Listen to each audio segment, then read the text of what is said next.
Feel Good Breakfast Show. Indeed, thank you so much for joining us on this Thursday morning onto health matters, and one that is most common. Now, the average person will deal with a stroke in their lifetime, and I'm told that 1 in 5 people and about 80% of us can't avoid a stroke or even a heart attack. With us this morning on World Stroke Day in our studio, we have specialist cardiologist Dr. Mark Abelson. Welcome to the show. Good morning. I want to get straight into the amazing things that you're doing at the moment, but there are 2 main types of strokes, I'm told. How do they differ, and what happens when you have a stroke? Okay, the 2 types of strokes are the hemorrhagic stroke, where you have an artery that bursts and you get a bleed in the brain, and that's about 15% of people.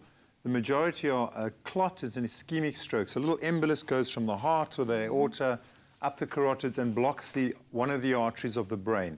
And that's embolic, and that's about 85% of people.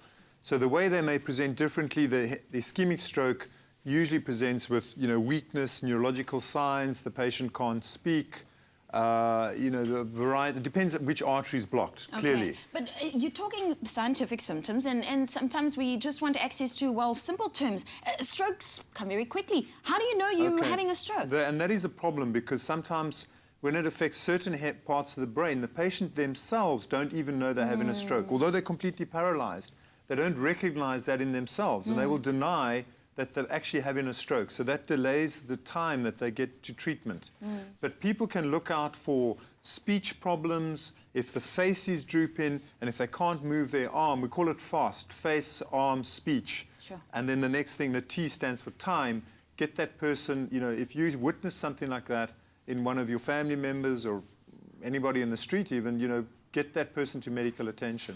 Now, the majority of people who get help within that first 2 hours, because one of the things you point out is time, can have a chance of recovery.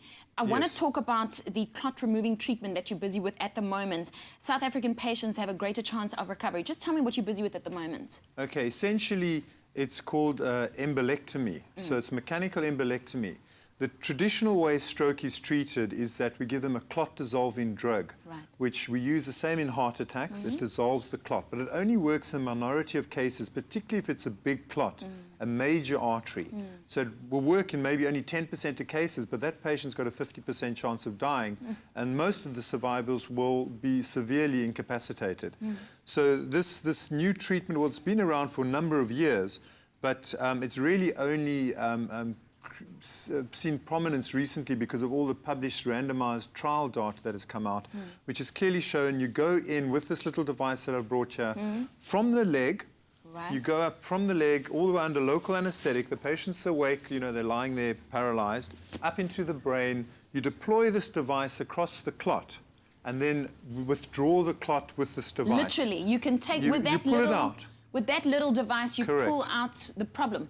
Yeah, basically. And that happened, and about 80 to 90% of cases, we're able to open the artery. I think you can see it on the screen here. I don't know but we withdraw the clot on that device. You don't leave the device behind, and this has revolutionized the outcomes. We have the most amazing results. Not every patient can be helped, but at least half the patients will have a good outcome if we can remove the clot. It's really changed the treatment of stroke. People's lives. Well, Dr. Mark Abelson, a specialist cardiologist, joining us in our studio this morning. Thank you for bringing medical care and answers to us this morning. Of course, there's a whole lot of things that one can do to avoid a stroke, from exercise to taking care of your diets. But this is your Feel Good Breakfast Show. Doctor, thank you so much again for joining us on our Feel Good Breakfast Show. It is time for the news.